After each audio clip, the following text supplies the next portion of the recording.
皆さんこんにちは、のばなです。サウスカロライナ州の11月の気候は最高で、朝は10度下回りますが、午後には20度を超えるので、とても気持ちのいい日々が続いています。さて、今日も朝からスーパーで買い物をしようと思います。同じ商品でも圧倒的に低価格で販売してくれるアルディで買い物をすることが一番多いです。ハロウィンが終わる少し前からクリスマス商品が並び始めています。入れ物は可愛いと思いますが、ポップコーンに1000円も払う気にはなりません。政府閉鎖もやっと終了しましたね。私たちがすごく影響を受けたかというとそうでもないのですが、サンクスギビングデー前に政府閉鎖が終了してよかったなぁと思います。今年も残すところあと1ヶ月ですね。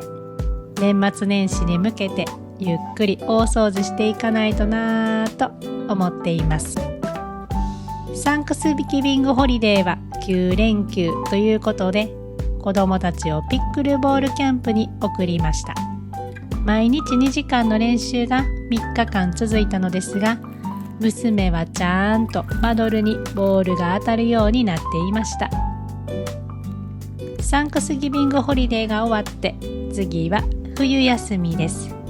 今年は12月18日が小学校の最終日で、来年1月6日に新学期が始まります。夫も2週間半ほど冬休みがあるのですが、特に出かける予定はなく、とりあえず毎日子どもたちと漢字の勉強に励もうと思っています。とにかく出かけたらお金を使うし、ちょっとコーヒー飲むだけでも5ドル、6ドル軽く飛んでいってしまうので、財布の紐をしっかりと締めておこうと思います。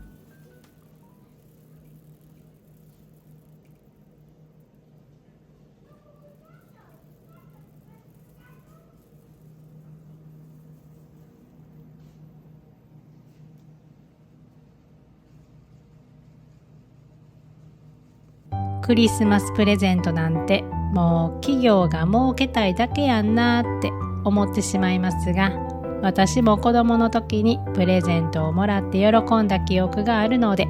子供たちにはちゃんとプレゼントしようと思います。夫婦間では特にプレゼントはありません。来年日本に2ヶ月間も滞在できるので、それを許可してくれただけでもう十分幸せです。もしかすると来年春に夫が日本へ出張に行くかもしれないのですが、もうそれは仕事とはいえど、夫はめちゃくちゃ喜んでいます。居酒屋に行ったりしてすごく楽しんでくるんだと思います。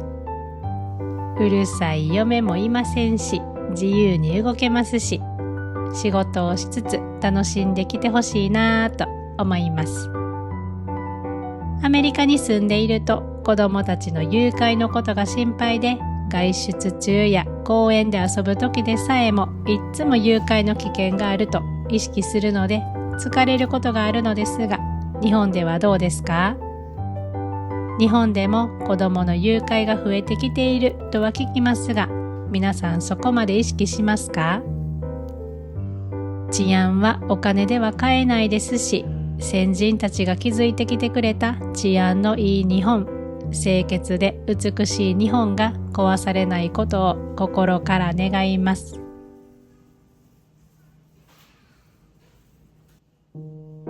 日本で生まれ、日本で育ち、20代後半でドイツへ渡り、10年ほどドイツで暮らして、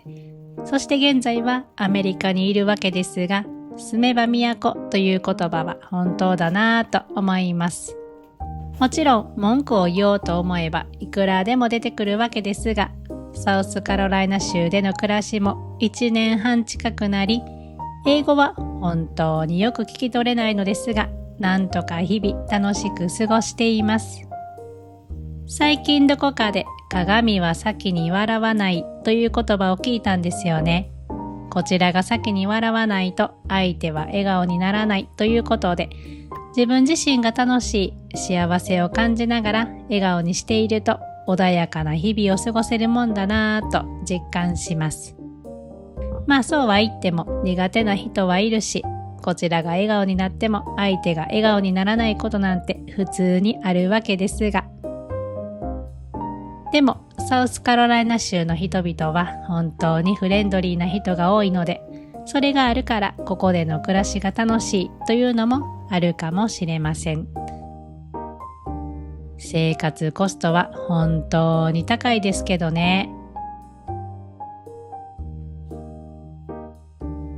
さて、リードゥルで買ったバターナッツかぼちゃ。これでかぼちゃの煮物とかぼちゃのスープを作ろうと思います。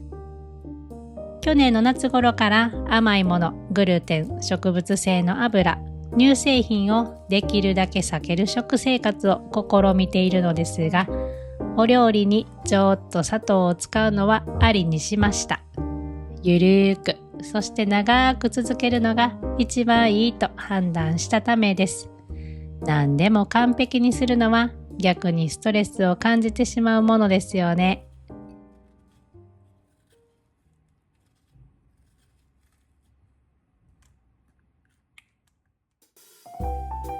アメリカに住んでいると本当にみんなファーストフード好きやなーって思います。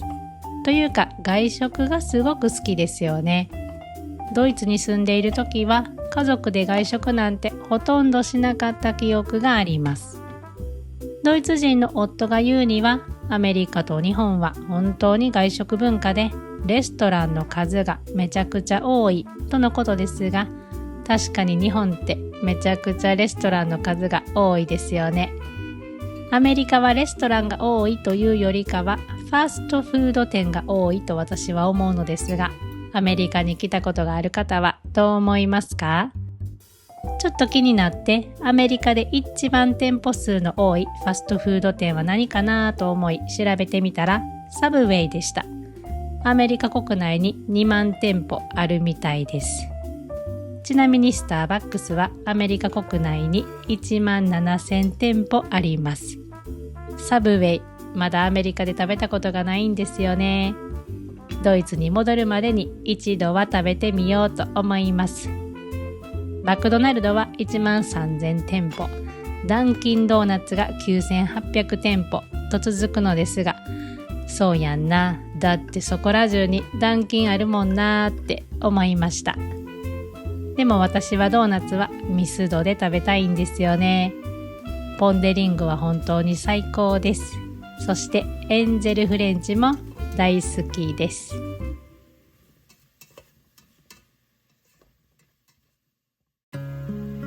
アメリカは来年建国250年を迎えるようですね。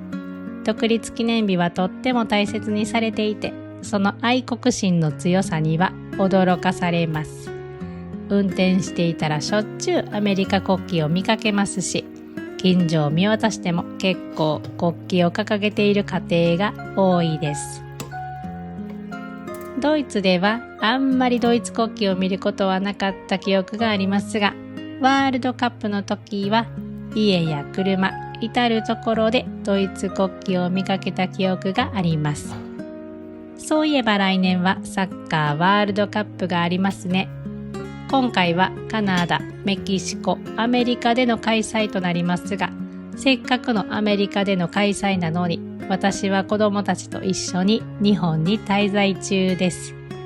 日本から子供たちと一緒にサムライブルーを応援しようと思います。2ヶ月もあればいろいろとできそうな気がしますが、それでもきっとあっという間に日々が過ぎ去るんだろうなぁと思います。今回はサウスカロライナからシカゴへ飛び、シカゴから羽田空港へ飛びます。夜遅くに到着するので、羽田空港内で一泊してから名古屋に飛ぶ予定です。子供たちと3人ということもあるので、安心のアナのチケットを予約しました。アナの飛行機なんて何十年ぶりだと思います。機内で日本のビールが飲めると、すでに心はウキウキです。機内食もきっと美味しいんでしょうね。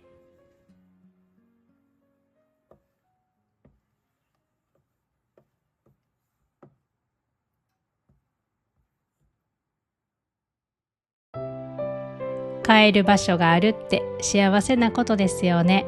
アメリカでもドイツでもやっぱりどこかよそ者感があるというか、お世話になってますって感じなのですが、日本の空港に到着した瞬間、誰も迎えてくれてないのにただいまーってなるんですよね。日本の地に足を踏み入れた瞬間、心からホッとするんです。ホッとする場所があるから頑張れる。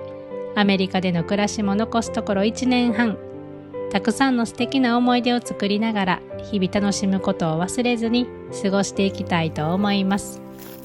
来年6月くらいに一度オフ会を開催したいと思っていますが、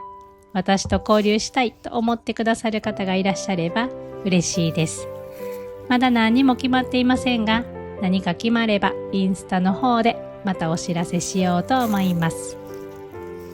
いつも応援してくださる皆さんと来年お会いするのを楽しみにしながら、アメリカでの暮らしも思いっきり楽しもうと思います。